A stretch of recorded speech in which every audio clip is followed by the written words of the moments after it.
And so it looks like Sophie Cunningham took to her podcast to address um, this brutal gang thuggery attack that Caitlin Clark was under from Alyssa Thomas and the Phoenix Mercury. She didn't hold back onto it, hold back on this. We want to get right into it. Welcome to Keep the Vision. Make sure you like, comment, subscribe, share the channel, hit that bell notification, hype the video. That'd be greatly appreciated. We got to get into what Sophie had to say, man. This is crazy. Y'all on the news. Alyssa Thomas, y'all are all over the news, girl. It's a bad look. This is nasty, man. Sophie calling out the league for allowing Caitlin to be targeted and all of this. The tightly guarded wall of silence protecting the WNBA's treatment of its ultimate cash cow has officially collapsed. And the absolutely shocking part is exactly who just decided to tear it down to the ground. When Indiana Fever star Sophie Cunningham took to her podcast microphone and completely unloaded on the league's systemic, undeniable failure to protect Caitlin Clark, she didn't just share a passing opinion. She violently violated a fierce, unspoken locker room code to expose an administrative disaster that reaches all the way to the highest, heavily guarded corporate offices of the sport. We are currently witnessing a completely unprecedented moment in professional basketball history where active, high-profile players are actively turning on their own league's leadership. They are openly calling out the referees, blasting the front office, and exposing a deeply bizarre pattern of corporate erasure that makes absolutely zero financial or logical sense. You are tuned into WNBA Watch, the definitive home for the raw, unvarnished truth the mainstream sports media completely refuses to cover. Make sure to hit that subscribe button and drop a like right now, because the explosive details coming out of this podcast are about to turn the entire basketball world completely upside down. To truly understand why this specific, unfiltered broadcast sent literal shockwaves through executive boardrooms across the country, you have to look directly at Cunningham's raw admission regarding the grueling physical toll being actively inflicted on the floor. Cunningham specifically addressed the recent, brutal physical sequence involving Phoenix Mercury veteran Alyssa Thomas, a horrific moment that had already ignited massive, widespread public outrage. During that deeply controversial matchup, Thomas forcefully pressed her fist directly into Caitlin Clark's neck in a blatant, non-basketball act of pure aggression. Cunningham admitted with absolute, terrifying clarity that while her own squad didn't witness the direct, sickening throat contact in real time on the hardwood, the post-game footage revealed a dark, undeniable truth. The harsh reality is that this exact brand of underhanded, highly physical targeting happens to number 22 during every single contest, and the individuals blowing the whistles are doing absolutely nothing to stop it. It was a staggering, unprecedented validation from an active competitor, confirming what millions of furious fans have been screaming from the stands for months. The protection of the league's ultimate generational talent has been completely abandoned by the people hired to enforce the rules. But that wasn't the whole story, because the systemic targeting happening on the physical hardwood is apparently heavily mirrored by a deliberate, calculated campaign of erasure coming straight from the corporate marketing department.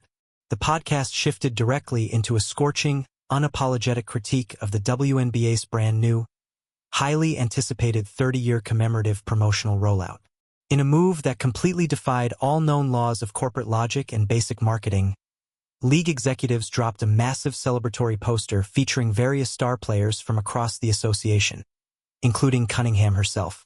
However, they made the utterly baffling, conscious decision to completely omit the single individual responsible for rewriting the entire financial architecture of the sport. Stuff. Let's get into it. During real time last night, I did not see that happen. I don't, none of our team saw it happen, because I promise you if we would have seen that happen, we would have had her back.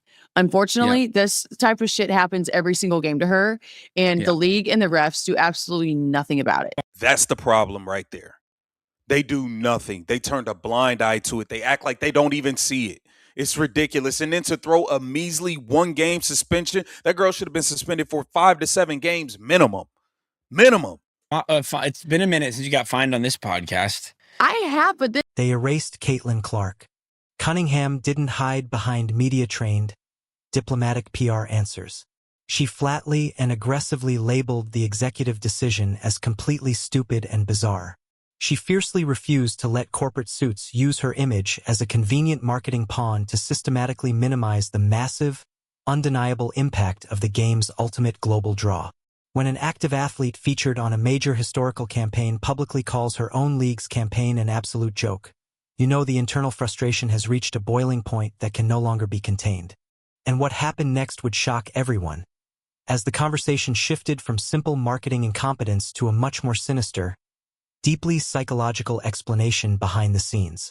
The podcast hosts openly speculated on a dark theory that has been quietly, nervously whispered in executive circles and luxury suites for months. Deep-seated administrative envy.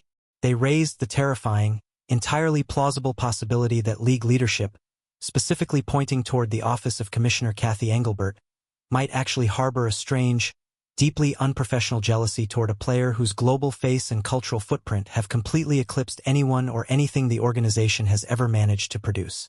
The administrative suits sitting in their high-rise offices seem fundamentally incapable of handling a massive, earth-shattering cultural phenomenon that they didn't personally create. This massive insecurity is leading to bizarre, highly destructive executive decisions that look significantly less like objective league management and vastly more like a petty, deliberate attempt to artificially suppress a young superstar's towering platform. The social media backlash resulting from this blatant poster snub has turned into an absolute, raging bonfire, with fans, analysts, and even rival players universally lighting up the front office for running what can only be described as an unserious corporate clown show. The profound irony of this entire, embarrassing situation is that while the league desperately and awkwardly tries to figure out how to artificially market its product, the players themselves are organically becoming global icons purely by reacting to the insane chaos surrounding number 22.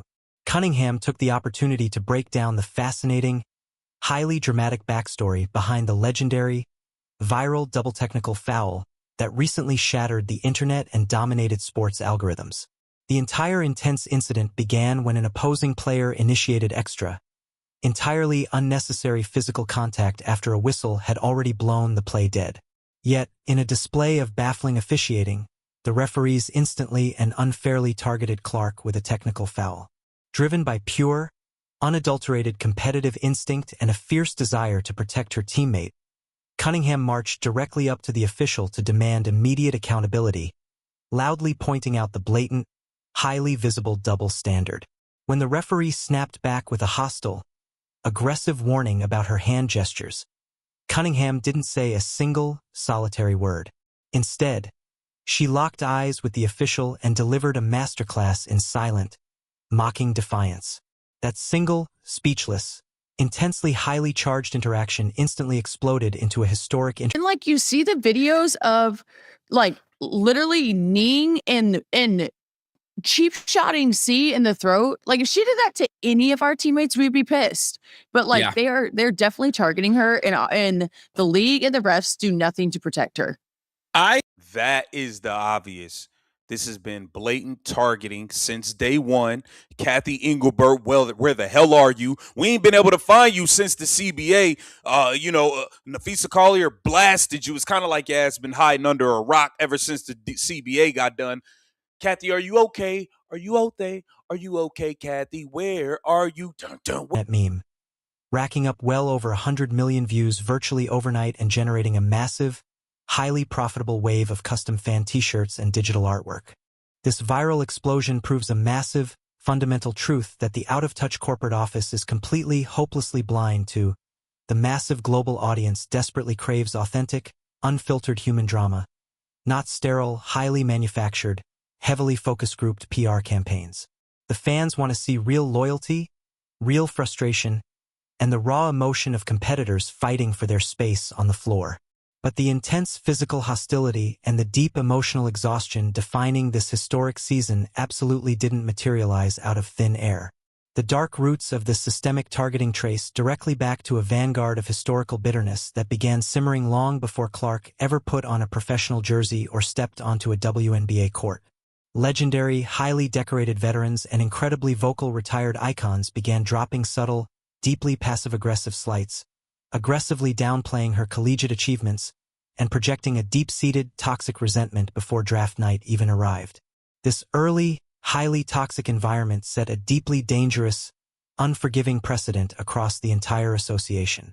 It essentially handed the league's on-court enforcers an unwritten, invisible license to deliver nightly, highly dangerous non-basketball hits without ever fearing major administrative repercussions or severe financial penalties.